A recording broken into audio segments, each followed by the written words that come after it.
Episode की शुरुआत में हम देखते हैं कि जंग चल रही थी और इसी जंग के साथ ही पुलिस ऑफिसर की आंख खुल जाती है। तभी एक बंदा उसके पास भाग कर आता है और यही बताना लग जाता है कि हमें एक और बंदे के बारे में पता चला है जिसने वो अम्ब्रेला खरीदी थी। और ये फिर उसी अपार्टमेंट में चले जाते हैं जिस अपार्टमेंट में वो बाइक भी रहा करती थी। वहां पर एक लड़की से मिलते हैं और उससे अम्ब्रेला के बारे में बात करते हैं, तो वो ये बताने लग जाती है कि वो अम्ब्रेला तो पीछे पड़ी है जो कि मैंने खरीदी थी। तो पुलिस वाले फिर उससे ये पूछने लग जाते हैं कि 25 दिसंबर को वो कहाँ पर थी, क्या वो माउंटेन पर गई थी। तो वो कहना लग जाती है कि नहीं, मैं माउंटेन पर नहीं जा सकती क्योंकि इसकी वजह से मैं काफ़ी थक जाती हूँ।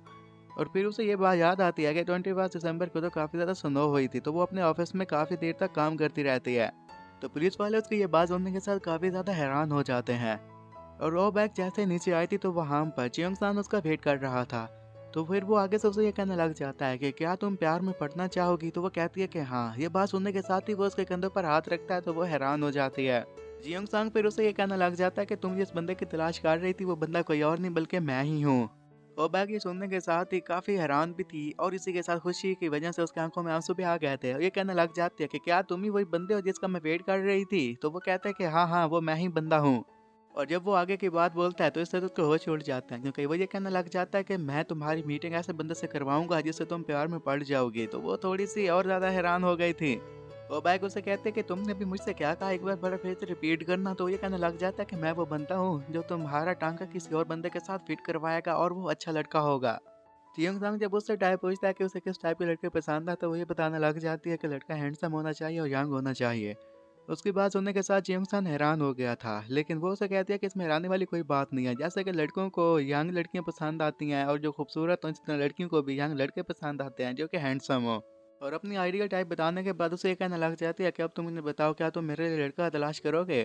वो कहने लग जाता है कि वेल, ऐसा लड़का ढूंढना थोड़ा सा मुश्किल हो सकता है और मेरे पास ज़्यादा टाइम भी नहीं है, लेकिन मैं ट्राई तो कर सकता हूँ। क्योंकि चियोंग सांग जब उससे मिलने के लिए आया तो उसने ये सोचा था कि जब ये आइडियल मैन के बारे में पूछा था तो वो कंफ्यूज हो जाएगी और सोचने में पड़ जाएगी कि उसे किस किस्म का लड़का पसंद है। लेकिन उसने तो सीधे ही उसे कह दिया था कि इसे तो हैंडसम और यंग लड़का पसंद है। और थोड़ी देर वहां पर रहकर दोनों इसी तरह आपस में बातें करते रहते हैं। और वहां से जाने से पहले फिर वो बैग उसे ये कहने लग जाती है कि अगर तुम मेरे लिए ऐसा लड़का ढूंढ कर लाओगे तो फिर भी मैं मानूंगी कि तुम इसमें कंपटीशन देने के बराबर हो, वरना नहीं। और ये कहकर वो वहां से चली जाती है।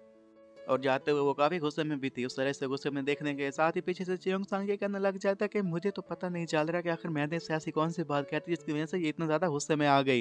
ये वो हॉस्पिटल चली गई थी और वहाँ पर ये कह रही थी कि उसने तो सारा मेरा मूड ही खराब कर दिया। कि तभी साइड पर से एक नर्स आ जाती है। ये कहने लग जाती है कि शायद ये उस वजह से हो रहा है कि उस लड़के ने तुम्हारा प्रपोजल एक्सेप्ट नहीं किया। मैंने सही कहा ना। तो ये कहती है कि तुम्हें कैसे पता चला कि वो कौन सा लड़का है। तो ये कहने लग जाती है कि जब तुम्हारी उससे मीटिंग होने वाली थी ना, तुम उस वक्त काफ़ी ज़्यादा तैयार हुई थी। नर्स को तो पता चल गया था और इस बात को देखने के साथ ही वो भी हैरान हो जाते हो। कहने लग जाती है कि तुम्हें तो लड़कियों की अच्छी परख है। तो नर्स कहने लग जाती है कि शादी से पहले मैं काफ़ी सारी लड़कियों से डेट पर गई थी, अब मुझे बताओ कि आखिर प्रॉब्लम क्या है। वो बैग फिर उस नर्स के पास बैठ जाती है और वहाँ पर फिर वो दोनों बैठ कर उस लड़की के बारे में बातें करने लग जाती है। जब वो उसे ये बात बताती है कि उसने कहा था कि मैं तुम्हारा टांका किसी और लड़के के साथ फिट करवा दूंगा, तो इतना सुनने के साथ ही नर्स कहने लग जाती है कि वो जरूर तुम्हें टेस्ट कर रहा होगा और कुछ नहीं। और नाज़ ये भी साथ-साथ बताने लग जाती है कि ज़रूर ये इसके कोई प्लान का हिस्सा होगा, जिससे ये वो दिखाना चाह रहा होगा कि वो तुम्हारे लिए परफेक्ट है। तो उसकी ये बातें सुनने के साथ ही वो बैग कहती है, ओह अच्छा, मैं समझ गई। फिर नासो से ये कहती है कि तुम उससे बात करो। तो वो बैग ये कहने लग जाते हैं कि आज सुबह ही हमारी लड़ाई हो गई थी, तो मुझे नहीं लगता कि वो बात करने के लिए तैयार होगा। जिस पर नर्स कहने लग जाती है कि वो ज़रूर तुम्हारे पास आएगा। थोड़ी देर के बाद ही देखती है कि वो वहाँ पर आ चुका था। फिर वो उससे पूछने लग जाता है कि अब तुम्हें बताओ कि कितनी एज का लड़का होना चाहिए और कैसा दिखना चाहिए। तो वो ये बताने लग जाती है कि मेरी एज 29 है, तो वो 25 का तो होना चाहिए। और जिन आइडियल लड़कों के बारे में उसने कहा था, तो जिन आइडियल लड़कों का नाम सुनने के साथ ही चियोंग सांग ये कहने लग जाता है कि ऐसा लड़का तो ढूंढना काफ़ी मुश्किल होगा। जिस पर आगे से वो उसे ये कहने लग जाती है कि अगर उन्हें ढूंढना इतना ही मुश्किल है तो तुम फिर मेरे लिए आके लड़के की तलाश क्यों कर रहे हो। चियोंग सांग उसे ये बताने लग जाता है कि मैं नहीं चाहता कि तुम अब और ज़्यादा अकेली रहो, क्योंकि तुमने अब काफ़ी वक्त गुजार लिया अकेलेपन में। और मैं अपनी तरफ से पूरी कोशिश करूंगा कि तुम्हारे लिए आइडियल लड़का ढूंढ लाऊं। और ये कहते साथ ही अपने डॉग को लेकर वहां से चला गया था।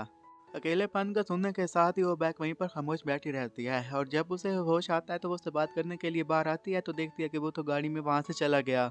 पीछे से पुलिस ऑफिसर भी आ जाता है क्योंकि वो अलेक्जेंड्रा से मिलना चाहता था। अलेक्जेंड्रा को देखने के साथ खुश हो जाता है क्योंकि वो पहले से काफ़ी ज़्यादा रिकवर कर चुकी थी। फिर वो उससे ये बात करने लग जाता है कि क्या तुम्हें पास्ट लाइफ पर यकीन है। मुझे लगता है कि ज़रूर हमने कुछ अच्छे काम किए होंगे जिसकी वजह से हमारी मुलाकात अलेक्जेंड्रा की वजह से हो गई। और पुलिस स्टेशन में भी उधर कुछ पुलिस वाले आपस में इसी के बारे में बात कर रहे थे कि पास्ट लाइफ की जिंदगी यहाँ पे एग्जिस्ट करती हैं, क्योंकि जब उसने अपनी पास्ट लाइफ के बारे में देखा तो वहाँ पर जिस औरत से उसकी मुलाकात हुई थी, अभी पुलिस स्टेशन में भी वही औरत काम करती है। वो अपने सारे पुलिस को इसके बारे में बता रहा था कि तभी पुलिस ऑफिसर वहाँ से गुजरने लगता है तो उनकी बात सुन लेता है। चीफ सीओ फिर इसी के साथ ही डॉक्टर से मिलने के लिए चला जाता है, जो कि हिप्नोसिस करवाता था। तो वहाँ पर एक लड़की से उसका बयान लिया जाता है और ये सब कुछ हिप्नोसिस की मदद से हो रहा था। और चीफ सीओ इस हिप्नोसिस में काफी ज्यादा इंटरेस्ट ले रहा था। तो उधर हम चियोंग सांग को देखते हैं, जो कि मिस्टर पार्क से कुछ लड़कों के बारे में बात कर रहा था। उसके पास कुछ फोटोज थी और उनकी डिटेल्स मौजूद थी, और ये सब कुछ वो किसी और के लिए नहीं बल्कि वो बैग के लिए कर रहा था, क्योंकि वो उसके लिए एक लड़के की तलाश में था। काफी सारे फोटोज देखने के बाद उसे सिर्फ एक ही फोटो अच्छा लगा था और उसकी डिटेल पसंद आई थी। जब मिस्टर पार्क पूछते हैं कि तुम ऐसा क्यों कर रहे हो, क्या तुम्हें उसकी थ्रेड नजर नहीं आई, तो जिस पर बताने लग जाता है कि नहीं, मुझे उसकी थ्रेड नजर नहीं आई, और जब तक मैं यहाँ पर आया हूँ मुझे 500 साल हो गए, अभी तक मैंने ऐसा कोई भी केस नहीं देखा जहाँ पर मैंने थ्रेड ना देखी हो, लेकिन ये पहला केस है। तो पार्क उसकी ये बात सुनने के साथ हैरान हो जाते हैं और बार फिर उसके दोस्त के पास आकर ये कहने लग जाते हैं कि आखिर चियोंग सांग को ऐसी कौन सी लड़की पसंद आ गई थी जिसके लिए उसने अपने पैरों को चला दिया था, और पैरों के जलने में उसे काफी ज्यादा तकलीफ भी हुई थी। ऐसा कुछ भी ना होता अगर उससे प्यार ना हुआ होता। तो दूसरी तरफ चीफ सीओ को फिर पास की बात याद आ जाती, जिसी के साथ ही उसकी आंख खुल गई थी और वो काफी परेशान दिखाई दे रहा था। फिर उसे याद आता है कि उसकी तो नोटबुक ही उसके पास नहीं है, और ये जो उस लड़की से मिलने के लिए गया तो उसके अपार्टमेंट में रह गई थी। और रात के वक्त जैसे वो उस अपार्टमेंट में पहुंचता है तो वहां पर उसकी मॉम भी थी, और जब उससे पूछती है कि आपको मेरी बेटी से क्या काम है, तो ये बताने लग जाता है कि मैं इन्वेस्टिगेशन कर रहा हूँ और सुबह आपकी बेटी से मिलने के लिए आया था, तो यहाँ पर अपनी नोटबुक भूल गया तो उसे लेने के लिए वापस आया हूँ। और उस लड़की की मॉम जैसे रूम के अंदर गई थी उसी के साथ ही चिल्लाती है। ये देखने के साथ ही पुलिस ऑफिसर सीओ भी अंदर गया था। मालूम होता है कि उस लड़की ने तो सुसाइड कर लिया है। और इसी के रिलेटेड अब टीवी पर भी न्यूज चल रही थी कि ये केस तो बहुत ही ज्यादा पेचीदा होता जा रहा है और इस केस से मुंसलिक सभी लोगों की मौतें होती जा रही हैं। और सभी लोग इस न्यूज को लेकर काफी ज्यादा परेशान थे, और यहीं पर ये एपिसोड खत्म हो जाता है।